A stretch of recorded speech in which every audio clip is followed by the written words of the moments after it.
I was just finishing my 8th year in the Marine Corps. I am Captain Tim Jones, 30 years old, married to a beautiful 22-year-old strawberry blonde.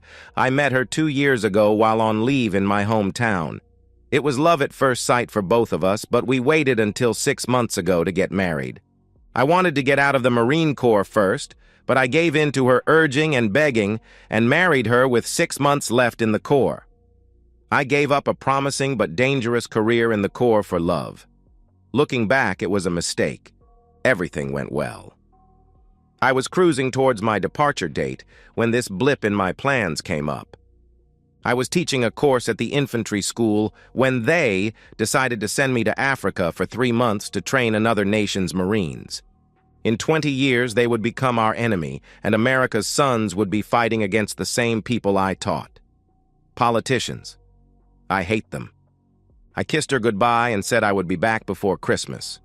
It was September, and true to my word, I was back the first week of December.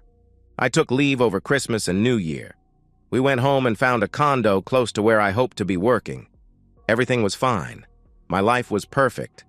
I had a good wife. I was promised a job in a profession I had studied for in college. Yup, I was going to live the dream. Then there was another blip. I had checked out of the Marines the day before and was at the house we had rented. I was watching as the movers packed and loaded our things into the moving van. In the bedroom, I watched as the movers tore apart the bed. Nan, short for Nancy, my wife, is in the kitchen watching some men pack things there. After they hauled the bed out to the truck, the guys came back to get the bedside tables. The guy picked the table up and started to carry it out. He looked at me, shook his head, and grinned. When I saw what he was grinning at, I was dumbstruck, to say the least. There on the floor were 10 dried-up used condoms. I was surprised. Why? Nan and I had never used condoms. She was on the pill. The men finished in the bedroom and started on the extra room. I shut the door and waited. When the truck was loaded and on its way to Memphis, I called Nan and opened the door to the bedroom. "I am not cleaning this up." She grabbed her mouth and started to cry. "No, oh God, no." She slumped to the floor. "Please understand. It was a one-time fling. You were gone. It just happened. I love you. I was lonely, and it meant nothing to me." "Looks like it was more than just a one-time thing. I count 10 here on the floor," I replied. Then began more and more crying, from the perspective of Nan. I heard Tim start vacuuming the spare room, so I got up off the floor and found a plastic bag. Using it like a glove, I gathered the used condoms up off the floor and took them out to the trash. Tim was finished with the vacuum cleaner, so I used it to vacuum what was our bedroom. He stuck his head in and said he was leaving for the hotel and asked me to stop and pick up something for supper. That's a good sign. At least he is planning on us having supper together and staying in the same room tonight. I finished cleaning the house and locked the doors. I stopped and picked up some fast food, cheeseburgers, fries, and milkshakes. I got a text that room 135 was in the back of the motel and on the ground floor. The door was open, and I was glad to see there was just one bed in the room, a king. Maybe I could work this out. I decided to make this partly his fault. Maybe with a little luck, I could get him to forgive me. I went in and set the table for supper. Not much was said. No hello, no kisses, nothing. As we were eating, he said, "Want to explain? I was so lonely when you left for Africa. I cried for 2 days. Finally, I pulled myself together and decided it would not be that long. Besides, you were not really in a war zone. You were teaching, like in a classroom. So I got it together and started planning our future together. One Friday morning, I decided to go to the grocery store. As I was driving, I remembered I needed gas. The car started bucking and stopped. I was out. I got out and opened the hood. There was no traffic, but soon a guy on a motorcycle stopped and asked what the problem was. I explained I was out of gas, and he said to get on and he would take me to a gas station. I did, and it was exciting. I had never ridden on a motorcycle in my life. We borrowed a gas can from the station and returned to my car. I tried to pay him, but he refused. Then I asked if he would let me buy him lunch, and he agreed. We went to that Waffle House on Highway 98. We talked for about 2 hours. He was from San Francisco. He was taking a break from college, just riding around the country on his bike. He was half Irish and half Japanese. He had long black hair, and to be honest, he was very handsome. He was very intelligent and fun to be around. I made a mistake. I invited him to the house. Remember, I was so lonely. I thought you would never know. He spent the weekend. I made him use condoms even though I was on the pill. I did not want to chance a STD of any kind. Monday morning, he got on his bike and left. I have never seen or talked to him since, I promise. And about the condoms, he always got up and went to the bathroom. I thought he flushed them. Why he dropped them behind that table, I will never know. Also, one more thing, that table was in the corner up against the wall and the bed, so I never moved it when I vacuumed. Please don't let this affect us. I love you. I was just lonely, and you were so far away. I missed you so much. I started crying. That worked. Tim got up and took me in his arms. We showered together and then lay on the bed. He made love to me 3 times that night. Then again in the morning before we left on that 12-hour drive to Memphis and the rest of our lives. He still loves me. Back to the perspective of Tim. Yes, I still love her. Trust, never again. She fooled me completely for 3 months. And how much of that story is the truth and how much is left out? I decided that part of this is my fault. One of the reasons I did not want to marry until I was out of the Corps was the life of a Marine's wife is lonely. A Marine is deployed a lot. There are unaccompanied tours of duty, like to Okinawa with the 3rd Marine Division. Really hard on a marriage. So me leaving her for 3 months had been the cause? Okay, I'll buy that. Once. But from now on, I will watch her like a hawk. I believe that means very closely. Let's skip ahead 3 years in this story. Everything is going great for us. I have made a small fortune in the commodity business. Due to some clever business decisions, we are looking for a place outside of town on a few acres where we can start a family. No more problems with Nan. We are always together and she is very happy. When I have to travel to Chicago, she goes with me. I still do not trust her alone. The fact is, I do not trust her at all. Sorry, but once burned, twice shy. Once a cheater, always cheater. Fool me once, shame on you. Fool me twice, shame on me. And any other of those little sayings. They keep me alert. Nan calls and says she has found the perfect place for us. An old antebellum house with 6 bedrooms on 120 acres. The house is in need of some heavy repairs and restoration, but it is perfect, she says. I go look, and I agree. It looks like the house in Gone with the Wind. With about $500,000, we can restore it to its original beauty. So that's what we decided to do. We bought the place and looked around and found a contractor who had experience in restoring old houses. He had great references, so we hired him. He moved to town and got an apartment about 30 minutes from the job site and started work. Nan said she needed an office at the site to oversee the work and handle all the subcontractors. She wanted to make sure everyone was paid and there were no problems. She bought a small trailer and had it moved to the property. She set it up about 300 yards from the main house and put it in a well and septic system. An electric line was installed along with a 500-gallon butane tank to provide heat during the winter months. We thought that when we moved in and started to have kids, this would be a place where the help could live. That was my idea anyway. After the trailer was set up and before any work started on the house, I took Nan to lunch and then out to a movie.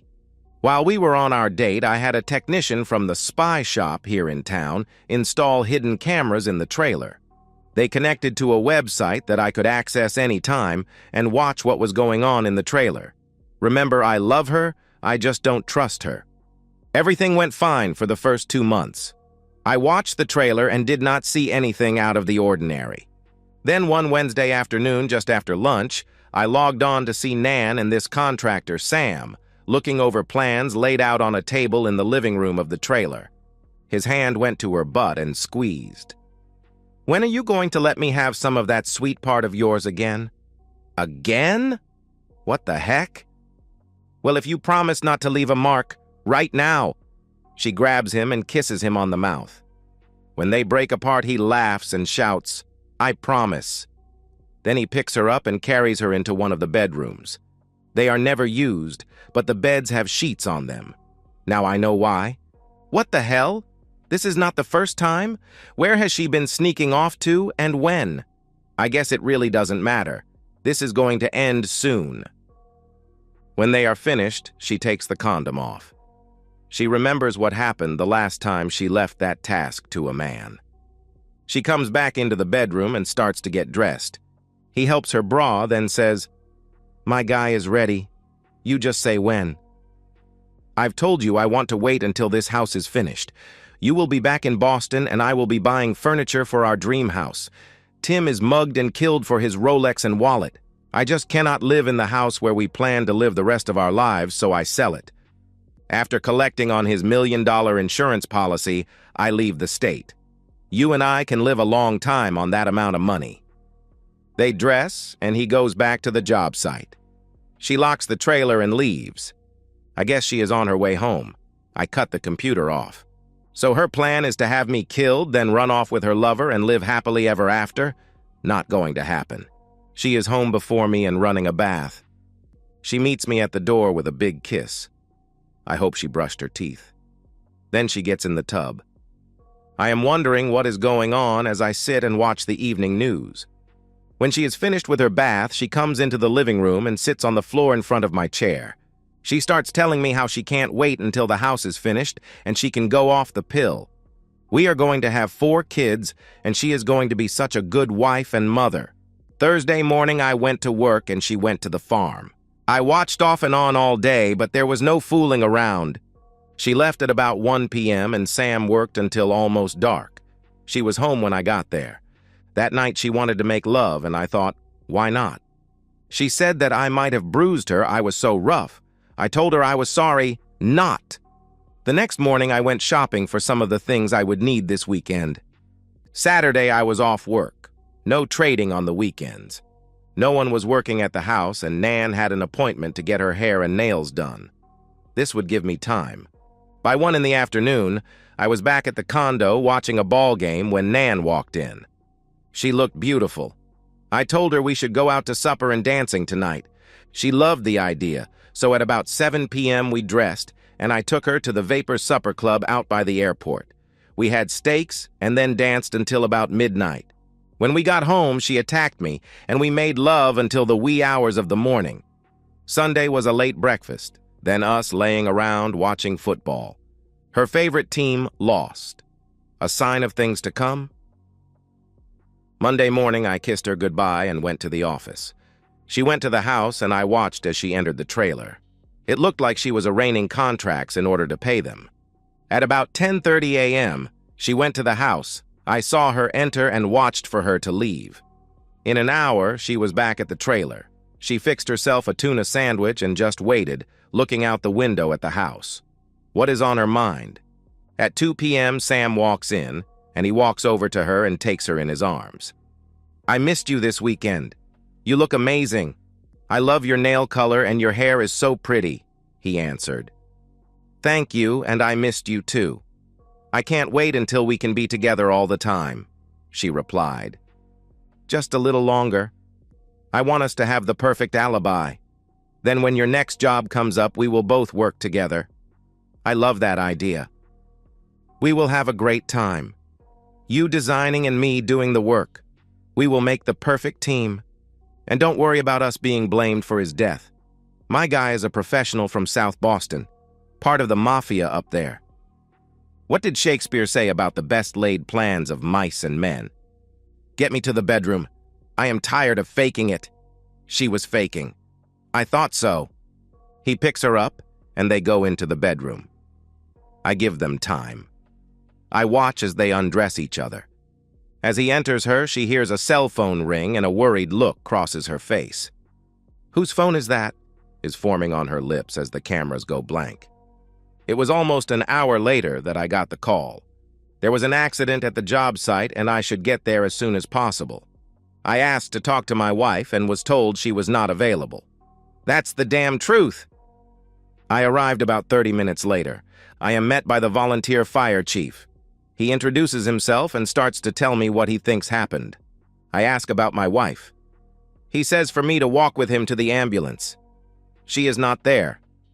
An attendant tells me to sit down. Then I am told she is dead. I try to cry, but I can't. The tears just won't come. So I started to demand to know what happened. The chief, who I think works at the bank, tells me they believe it was a faulty gas heater. Since this was the first cool day and with all the rain lately, they probably lit the heater to stay warm. Something happened, and a spark of some sort set it off. The sheriff and the county coroner are on the way. I notified them when I found the bodies. You keep saying they and bodies. Who was with her? I asked innocently. We know it is your wife, and we believe the other person is the general contractor, Sam Billings.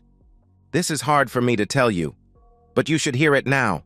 We found them together in bed, naked. They were engaged in making love. He is on top, and they are still... Shit, there is no easy way to say this. They are melted together. He is still having your wife. The coroner is going to have his hands full trying to separate them. I put my face in my hands to keep him from seeing me laugh. That lying, unfaithful wife, I scream at the top of my lungs. I can't believe she would do this to me. This is our dream, and she is cheating with the contractor. That betrayer. That unfaithful woman. About that time, the sheriff and a black hearse drive up. I stay seated in the ambulance, but the fire chief runs over and starts talking. I heard him tell them that I was pretty upset until I found out what was going on in the trailer. Now I am just mad. They ask what he is talking about, and he explains how they found the bodies. The sheriff is trying hard not to laugh. The coroner, who is an older man and a doctor at a small clinic in town, asks to see the bodies. The sheriff and a young deputy follow the fire chief and the coroner into the burnt-out trailer. In seconds, the deputy is back throwing up his lunch in the front yard. The coroner goes to the hearse and brings back 2 body bags. He passes me and shakes his head. I'll do my best to separate them, but it may be easier to take them back to my office. They are really stuck together. I'll contact you sometime tomorrow about claiming her body. You can throw that unfaithful wife in the dump for all I care. Do not call me. He walked back into the trailer. Just about that time, another car drives up. Out jumps a woman in some type of fireman's uniform. She walks over to me and asks who I am. I told her I was the owner of this property, and my wife and her lover were killed in the fire. I guess I said this with venom in my voice. So I take it you did not know about the lover? Not even a hint, I replied. I am with State Fire Investigator's Office. These volunteer fire departments do not have the funds to train an investigator, so I handle this part of the state.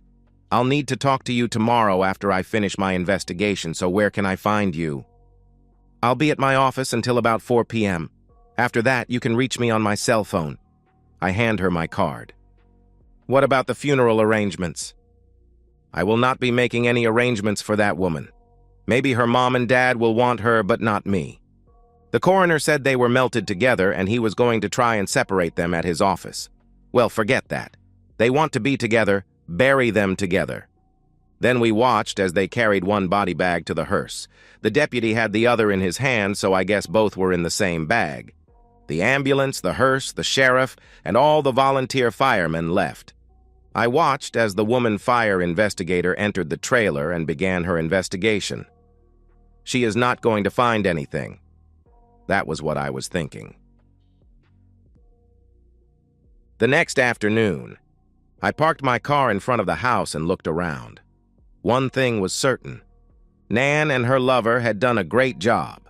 It was almost finished, and its beauty was back. Now what am I going to do with it? I was walking around downstairs when this cute little red-headed girl walked in. I asked if I can help her. You don't know me, but I am one of the subcontractors. My father and I own a paper and painting company. We are getting the walls ready to start papering the downstairs later this week. You are going to complete the job, right? Of course he is going to finish this place. It is beautiful, and it will be even prettier when it is all landscaped and the garage and stables are finished. I turned to see that woman fire investigator walking in the door. She walks directly over to the redhead and kisses her on the mouth. Okay, lesbians. Lesbians, I have no problem with that. Who cares what somebody does in their bedroom, not me. I thought I saw your truck pull up. I guess this is as good a time as any to have this talk. Let's find a place to sit. We go into the kitchen and find a table where the workers eat lunch. First, I need to spend some of your money. She takes out her cell phone and looks for a number, then calls. Buck, yeah, Sandy here. Listen, can you get over to that old antebellum house off 78 early in the morning? Of course. I want you to bring your backhoe. There was a trailer fire yesterday, and I have finished my investigation. I overheard the owner saying he wanted that off his property, and I told him it would be too hard and costly to haul off. He decided to dig a big hole and just bury it. I told him I knew just the guy for the job. I want you to dig a big hole off to the right. Remember the right. The septic system is on the left. Then push everything in the hole and cover it up like it was never there. Sure, 7 a.m. is fine. Just see Lori and she will handle getting you paid. Thanks. Remember the right side. Okay, bye. Now she looks across the table directly into my eyes. Or rather we, don't want any sheriff or deputy snooping around and finding what I found, do we? I guess not, was all I could manage. I see you have met my partner. She is an excellent painter and paper hanger. I am sure you will appreciate her work. With that, the redhead reaches across the table and squeezes my hand. What the hell is going on? Captain Tim Jones, 8 years in the Marine Corps, EOD unit commander. Hell, you taught at the EOD school in Yuma, Arizona. Then you trained those Nigerians in Africa. I know you were even a special consultant to the CIA, teaching classes on bomb making. And you gave it up for that woman. Bad mistake on your part, but good for us. Oh, before I forget, if I did not know what to look for, I would not have found it. So good work. About now, you are wondering how I know so much about you and your wife, right? Yes, and to be honest, I am a little worried about just what is going on here. Don't be worried. You can handle it. Let's start at the beginning. A year or so ago, I went to a conference of fire investigators. I met a former Marine there and we got to talking over lunch. He was EOD and he had a lot of stories. But the one that stuck with me was about his captain, a man named Tim Jones. He said this guy was the best. He talked about how this captain was such a good teacher. He had taught at the EOD school and even at a CIA training facility. This guy could make a bomb that was almost undetectable, and he used things that you would never suspect. A year later, Lori is explaining how Tim Jones and his wife are refurbishing an old house, and she is going to do the painting and papering. I wondered if it could be the same guy who was in the Marine Corps. I checked you out and found you were the Tim Jones in the stories. Lori told me how she suspected your wife and Billings was having an affair. She had seen them leave the job site to pick out materials. She thought they were gone too long. Then they started spending way too much time in the trailer alone. When I heard about the fire, I figured you had caught them. Tim, okay, so you know all about me. I killed 2 people yesterday. So what do you want? Money? Do you want me to sign over the title to this house? What exactly? Sandy. Don't be so crude. Lori and I talked it over last night. What we want is kids. We are lesbians, but we want to be moms. We decided you would be a good father. And this house. What a great place to raise kids. Tim. So I get you both pregnant and give you the house. For that, you keep my secret. Sandy. Oh no, much more than that. We are not going to raise our kids without a father figure. Let me explain. Okay, you got rid of a cheating wife and her lover. We have no problem with that. Lori and I are lesbians, but we are still in the closet. Nobody knows, not even her dad. Everyone thinks we are just friends. She has her job and I have mine. We are hardly ever seen in public together. We do not go out drinking or even to dinner together. We are never affectionate in public. Do either of us look like a lesbian? No, in fact, you are both very pretty. Sorry, I did not mean to imply lesbians are ugly, just that both of you are pretty. Again, Lori squeezes my arm. I notice she has beautiful green eyes. But back to Sandy. She caught me looking into Lori's eyes, I am sure. She does have pretty eyes. Don't worry, I won't be the jealous type. Our plan is that we all move into this house when it is finished. We share a bedroom and a bed. We announce to the world that we are a trio. No more sneaking around for us and you get both of us. We raise the kids as normally as possible. You know, with them having 2 moms and 1 daddy. But how hard can that be? What do you say? First, I want to tell you that you have beautiful blue eyes, and I think only a fool would say no to this plan of yours. Any man would be lucky to get either of you but both? Every night in the same bed? How do you suppose we start this and not raise red flags? I mean, I cannot go from losing my wife no matter that she was cheating one day to living with 2 beautiful girls the next day. Sandy, I told you this guy was smart. Our idea is you start spending more time out here at the house, supervising its completion. You meet Lori. You talk to her dad about her and show some interest. You find out she has a friend and invites us both to dinner one night. Things progress slowly over the next 6 months. I mean, the folks around here will know how hurt you are. They will think it good for you to be getting out. Then one day we all move in together and start our family. Some will not like the idea of a trio, but who cares? Sound like a good plan to you? Yes, it did. I did not attend the funeral and let it be known that I had no idea she was cheating. Her parents apologized to me a number of times. It was not their fault, and I never treated them badly. Lori, Sandy, and I started to go to dinner together, then to the movies. The first night I walked them to the door of Sandy's apartment, they stepped inside, and Lori grabbed me and kissed me on the mouth using plenty of tongue. When we broke apart, Sandy did the same. Then Sandy grabbed Lori and kissed her while I watched. Think about all the fun we are going to have when we all 3 live together. Now good night and drive safe. I was pushed out the door. I got that a lot over the next few months. I never even got to feel a titty or touch a butt. It was always, wait until we move in. So I waited. When the house was ready to move into, they helped pick out the furniture. A month after I moved in, Sandy gave up the lease on her apartment, and Lori told her dad she was moving in with me. It was a Friday, and we had been unpacking their boxes all afternoon. It was now summertime, so we were all a little sweaty and tired. Sandy suggested a shower, and I started to walk out of the bedroom to give them some privacy. Where do you think you are going? Get undressed and get in. That shower is big enough for all of us. That was the first time I saw either of them naked. And what a sight it was. We played in the shower for over 30 minutes, soaping and rinsing over and over. We have a tankless hot water heater that was going to pay for itself in 6 months. We plan on living the rest of our lives together, always trusting that our secrets are safe. And that's the end of today's story. If you enjoyed it, please give this video a thumbs up and drop a comment below. Your support helps the algorithm push my content further. If you're new to the channel, don't forget to hit that subscribe button. It really helps me keep creating more stories for you. Thanks for watching, and I'll see you in the next one.